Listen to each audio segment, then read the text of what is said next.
This episode of the Weekly Iron is brought to you by Manitou and powered by Construction Equipment. Manitou delivers a full line of earth-moving, lift and access, and material handling equipment. Learn more at manitou.com.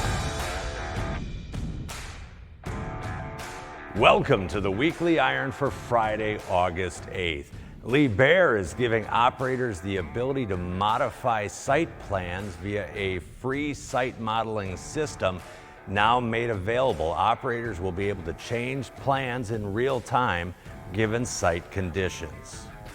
Bill, we all know that utilization and availability are key equipment metrics, but do we understand really what they mean? Mike Vorster has taken a look at this and defined and provided some calculations for these two key metrics using a piece of equipment from the railroad industry called a tie tamper. Mike tells us how finding out what the required time of work is the key to getting these metrics to work in your company. Read about his unique brand of insight at constructionequipment.com. Mike Vorster always must-read content. And finally today, John Deere is giving operators who want to repair their own equipment that opportunity with the launch of Operations Center Pro, a new subscription-based service with detail on repairing their equipment. We will see you next week. Let's go get a beer, Rod.